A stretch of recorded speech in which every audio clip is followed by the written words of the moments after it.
They carefully scrutinized her ID, questioned her legitimacy, and called security, all before realizing they were about to deny service to the one person who could end their careers with a single word. The idea had been lingering at the back of her mind for months, starting as a quiet thought, easy to dismiss at first. But the more she pondered it, the more it gnawed at her. Danielle Grayson had built Grayson Trust from the ground up. Her bank, her legacy. She wasn't just a CEO tucked away in a glass office, gazing at the skyline. She had spent years ensuring that her institution stood apart, accessible and built on fairness. But was it really? That was the question that kept her awake at night. She had heard whispers before, concerns about how some customers were treated at certain branches. Nothing blatant, nothing that would make the news, just a feeling, stories from friends, and comments from people she trusted. Initially, she had brushed them off. After all, her bank had strict policies against discrimination and for customer service excellence. But policies were just words on paper. Real change came from action. Danielle needed proof. She needed to know, not as a CEO, not as a boss, but as a customer. So today, she was just another woman walking into a bank. No expensive blazer, no silk blouse, no designer heels, just a simple cardigan, jeans, and sneakers. She parked in the lot of a Grayson Trust branch in Indianapolis, Indiana, one she had personally approved just 3 years ago. She remembered shaking hands with the branch manager at the ribbon cutting, posing for pictures and giving a speech about how trust was the foundation of good banking. Now she was walking in as a nobody. The automatic doors slid open, and the crisp scent of freshly printed paper and industrial-strength air freshener filled the lobby. She scanned the room. Just a few customers stood in line. A couple sat in the waiting area, and a teller at the far end was balancing a cash drawer. Danielle adjusted her bag on her shoulder and approached the counter. The young teller in her mid-20s with pale skin and dark hair pulled into a stiff ponytail, glanced up at her. No greeting, no smile. Just a quick once-over before she shifted her attention back to the screen in front of her. Danielle cleared her throat. "Hi, I'd like to make a withdrawal." The teller didn't look up. Instead, she reached for a clipboard and slid it across the counter. "Fill this out." The form was standard. Name, account number, withdrawal amount. Nothing unusual. Danielle pulled a pen from her bag and filled in the details. $5,000. Not a huge sum, but enough to require ID verification. She slid the clipboard back. That's when it happened. The teller's eyes flicked over the form, then to Danielle's ID. Her brows furrowed and her lips pressed into a thin line. Something about the moment felt different. A slight tension in the air, a hesitation that hadn't been there just seconds before. Danielle waited, giving her the benefit of the doubt. The teller glanced up again, this time looking Danielle in the face. Then she hesitated, a beat too long.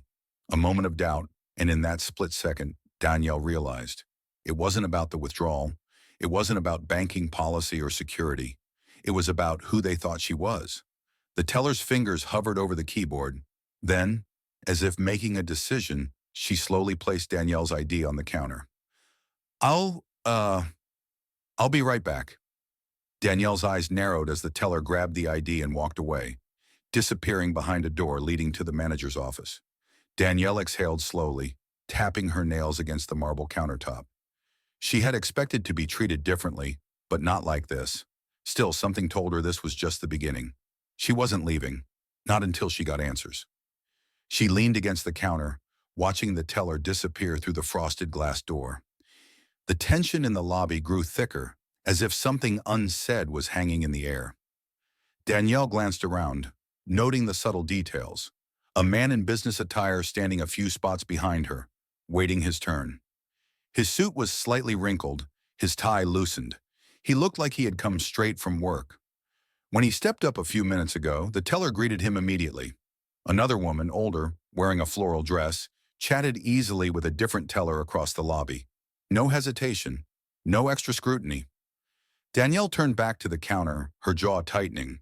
She had been standing there for nearly 5 minutes, waiting for an explanation, waiting for something that shouldn't even be happening.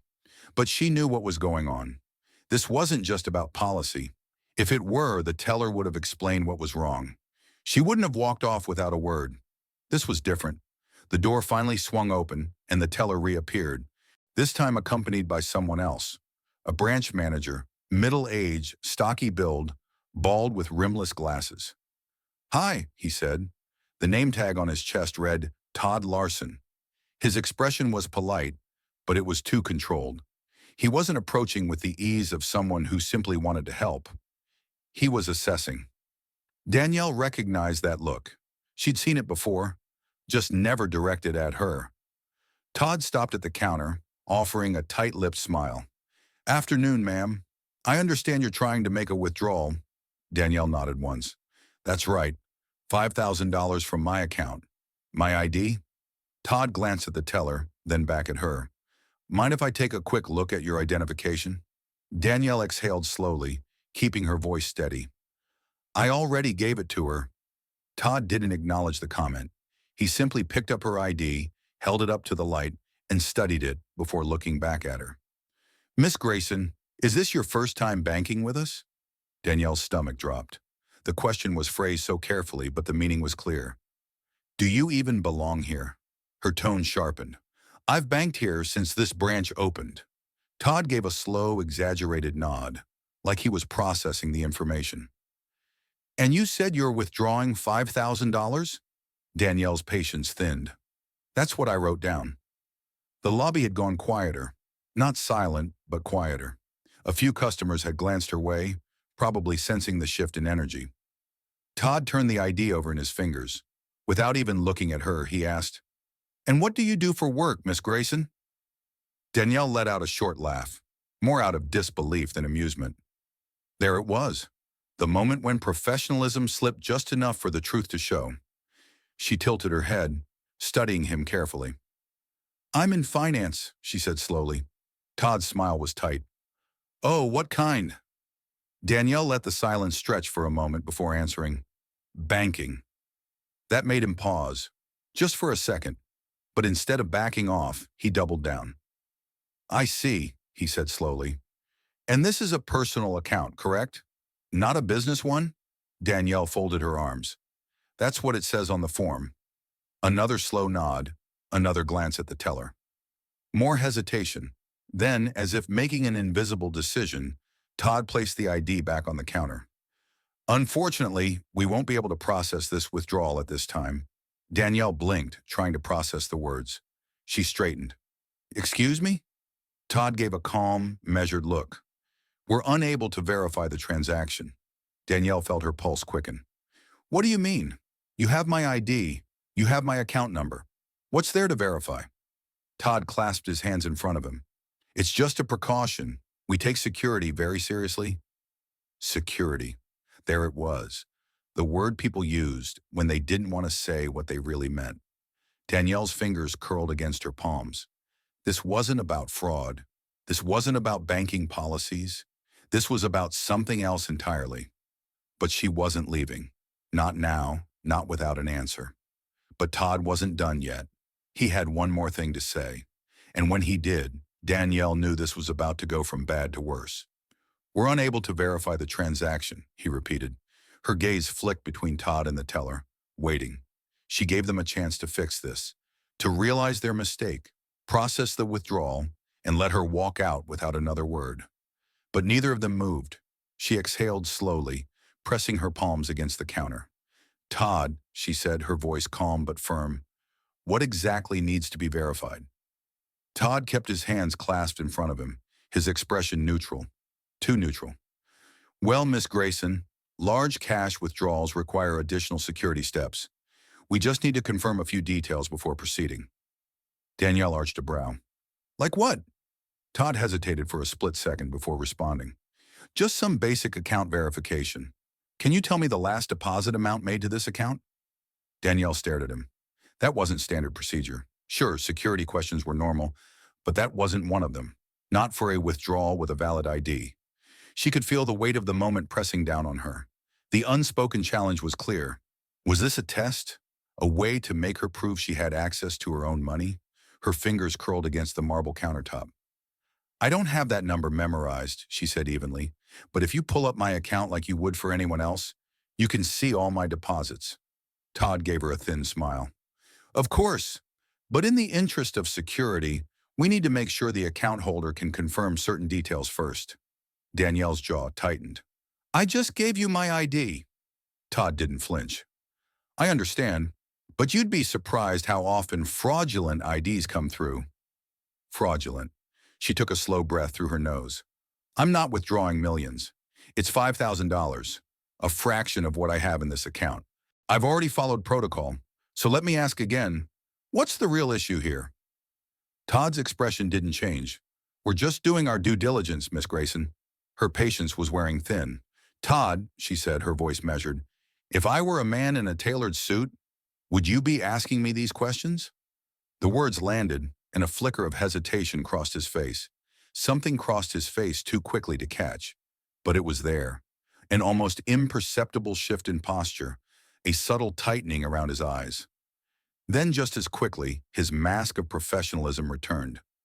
This isn't about appearance, he said smoothly. It's about policy. Danielle let out a short, humorless laugh. Is that right? Todd tilted his head slightly as if considering his next words carefully. Would you like to try using a different form of verification? He offered. Perhaps a utility bill? A second form of ID? A utility bill? Danielle couldn't help but let out a disbelieving breath. You want me to provide a second form of ID for my own bank account, where you're currently holding my money? Todd didn't blink. Danielle shook her head, tapping her nails against the counter. Okay, let's do this another way. Pull up my account. Todd hesitated. You have my name, she continued. You have my ID. If you check my file, you'll see that I've been banking here since day one. I helped open this branch. I probably signed off on some of your training materials. Todd remained silent.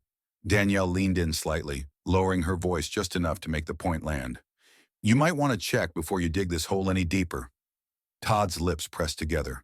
The teller, who had been watching quietly, shifted uncomfortably.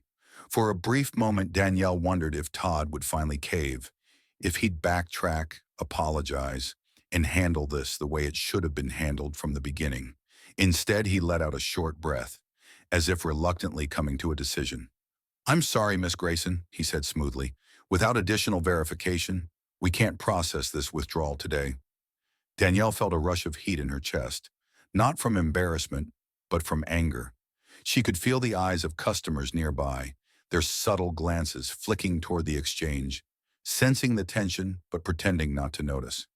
She could hear the measured politeness in Todd's voice, the kind that let her know he wasn't concerned about security at all.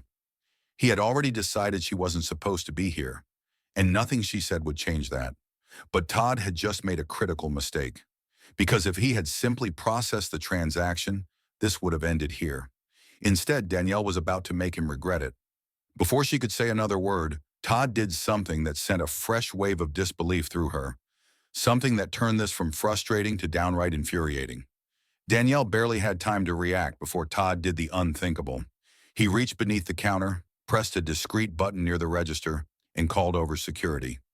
A uniformed guard, broad-shouldered, hand resting near his belt, stepped out from a back office. His expression was unreadable, but Danielle knew what this looked like. A bank manager refusing to process a customer's request was one thing. Calling over security? That was something else entirely. It was a statement. It was an escalation, and it made her stomach tighten. Danielle let out a slow breath, forcing herself to remain calm. She had dealt with men like Todd before, the ones who didn't expect pushback, the ones who made it their mission to remind certain people where they stood. But she wasn't playing into it.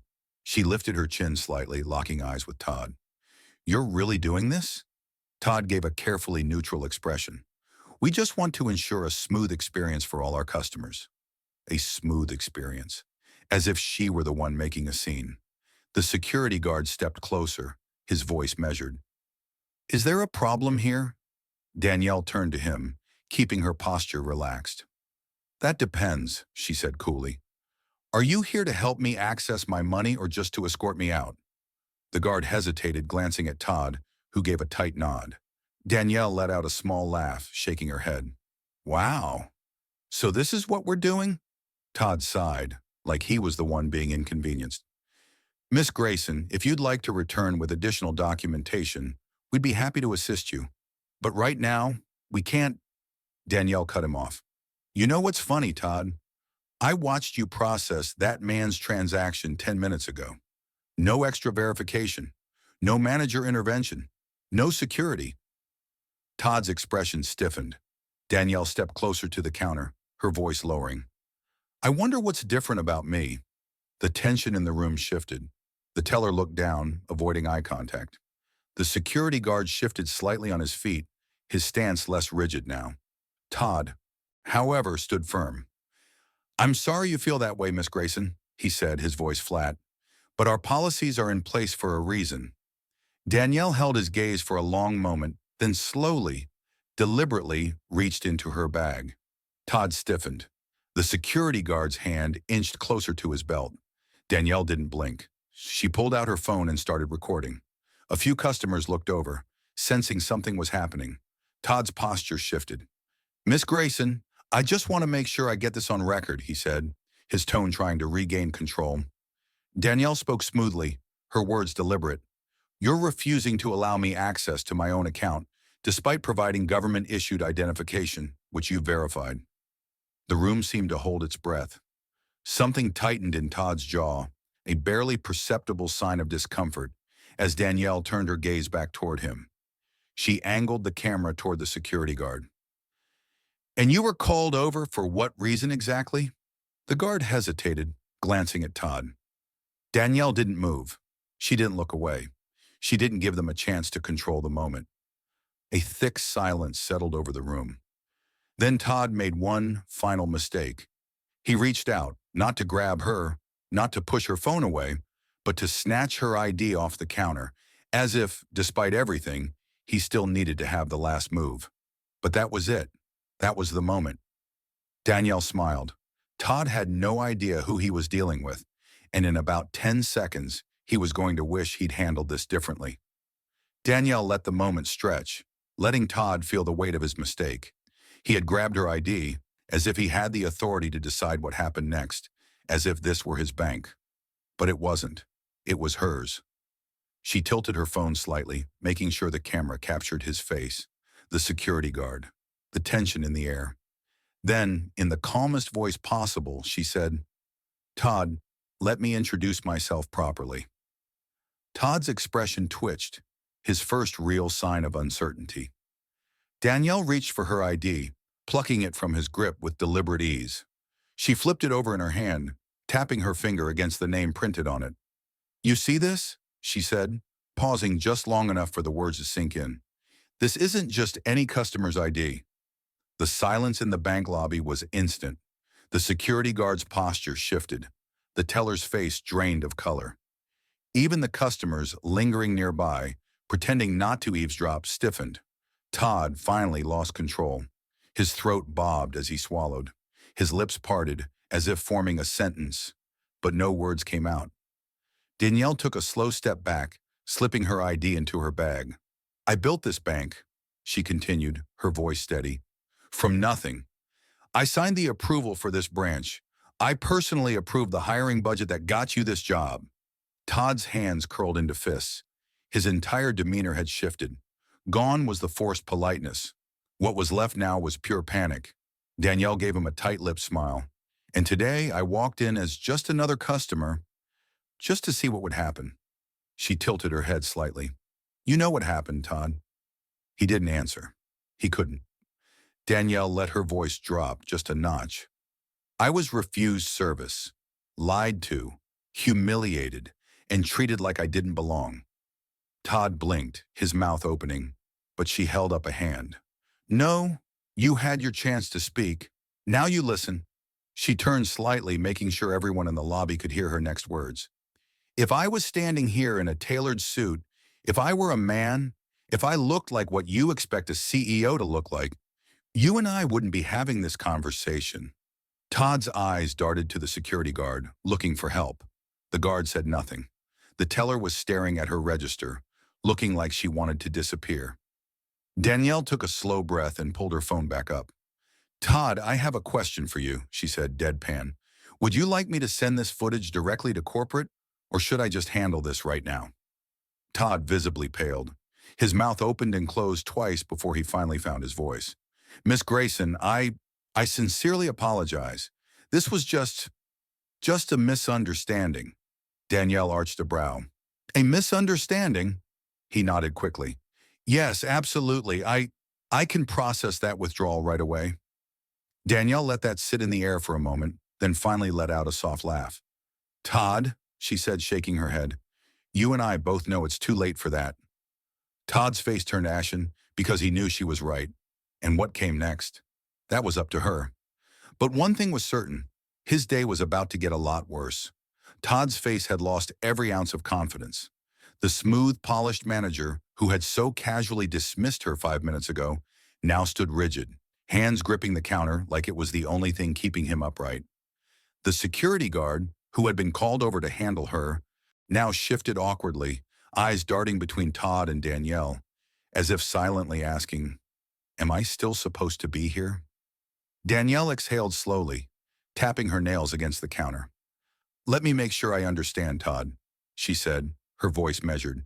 Just a few minutes ago, my ID wasn't enough. My name wasn't enough. My account history wasn't enough.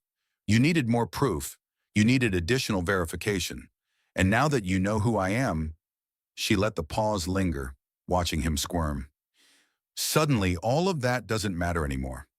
Todd swallowed hard, his Adam's apple bobbing. Miss Grayson, I sincerely regret how this situation unfolded. I can assure you this was not intentional. Danielle let out a humorless laugh. Not intentional? She repeated. Todd, do you think I'm stupid? His eyes widened slightly, but he stayed silent. You knew exactly what you were doing, Danielle continued, her voice calm but sharp. You looked at me, and in your mind, you had already decided I wasn't supposed to be here. You put up every roadblock you could to make sure I knew it. Todd shook his head quickly.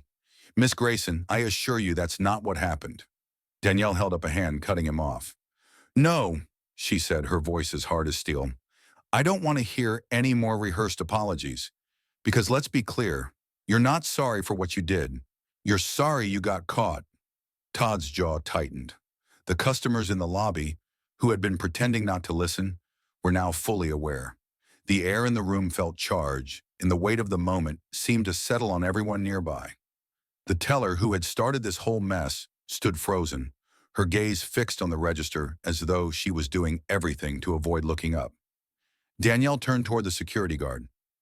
You were called over to escort me out, correct? She asked. The guard hesitated, then gave a slow nod. Yes, ma'am. That was my understanding. She nodded. And now that you know who I am, are you still under that impression? The guard glanced at Todd, then back at her. His stance shifted slightly. No, ma'am, I was just following instructions. Danielle studied him for a moment, recognizing the pattern. Todd would try to pass the blame on to everyone else. Pretend this was just an overreaction, try to make it all go away. But this wasn't going away. She reached into her bag and pulled out a business card. Here's what's going to happen, she said, sliding it across the counter toward Todd. You're going to call my office. You're going to schedule a meeting with corporate, and you're going to explain in detail why this happened today. Todd's fingers trembled slightly as he picked up the card. Of course, Miss Grayson. Absolutely. Danielle turned to the security guard. I appreciate you stepping in when called, she said evenly. But I'd advise you to be more careful about which situations actually require your involvement. If a customer isn't being disruptive, the first step shouldn't be intimidation. The guard gave a small nod. Understood, ma'am. She turned to the teller, still pretending to be invisible. You, Danielle said, her voice calm but firm. The young woman flinched. Danielle leaned slightly over the counter. You saw my ID. You had my account information, and you still decided that I wasn't worth listening to. The teller finally looked up, her eyes wide. I was just following protocol, ma'am. Then maybe you need to ask yourself why protocol only seems to apply to people like me. The teller swallowed hard, her gaze darting away. Danielle looked around the branch one last time. Every customer in the room was watching now. Every employee had heard. This wasn't about a withdrawal anymore. This was about something bigger. Danielle straightened her shoulders. She had made her point, but she wasn't done. Now she was going to make sure this never happened again. She stepped away from the counter, her heels clicking sharply against the polished tile as she made her way toward the exit. The silence in the bank was thick, almost suffocating. No one moved. No one spoke. Todd stood frozen, her business card still clutched in his fingers. The teller looked as if she wanted the ground to swallow her whole. The security guard, who had been so eager to escort her out, now looked uncomfortable, unsure of what to do. The customers? They had stopped pretending not to watch. Danielle paused at the door and slowly turned back around. One last thing. She wasn't the type to let something like this slide. She had spent years building this bank. It was supposed to be a place where people felt safe, respected, valued. But today she had been reminded that policies on paper mean nothing if the people enforcing them don't believe in them. She took a slow breath, scanning the room, and then, in a voice that was steady, clear, and impossible to ignore, she said, "This is the last time something like this happens in my bank." The weight of her words settled over the room. Todd flinched. The teller shifted uncomfortably. The security guard looked down at the floor. Danielle continued, "I won't stand by while customers are treated differently because of assumptions, bias, or just plain ignorance." Her voice didn't rise, but it didn't have to. Everyone was listening. "There will be changes," she said simply, "real ones. Because if this can happen to me, the CEO, then I can only imagine what happens to the people who don't have the power to push back." The bank remained silent. Todd's throat bobbed as he swallowed. "Miss Grayson, I assure you—" "Don't assure me," she cut him off coolly. "Show me." His mouth snapped shut. Danielle glanced at her phone.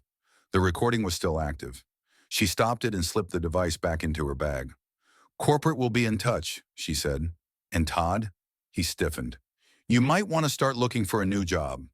She didn't wait for a response. She turned and walked out the door. The fallout was immediate. By the next morning, Danielle had already scheduled an emergency meeting with her corporate leadership team. Every branch manager was called in. Every customer-facing employee was put on notice.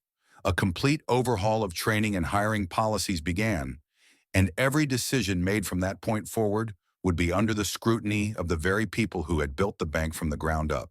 Her service policy was thoroughly reviewed, and Todd? He was gone. But Danielle didn't stop there. She introduced mandatory bias training across all branches, implemented a new accountability system, and encouraged customers to report any instances of discrimination, no matter how subtle. Within weeks, Grace and Trust began to see a noticeable shift. Employees became more aware of their actions, and customers, especially those who had been ignored or brushed off in the past, began to recognize the difference. As for Danielle, she never forgot that day in the bank. It had been proof of something she had always known. Real change doesn't happen because of words on a page. It happens because someone refuses to accept the status quo. And today, that someone was her. If you've ever been in a situation like this, or know someone who has, don't stay silent. Speak up, call it out, and most importantly, demand change.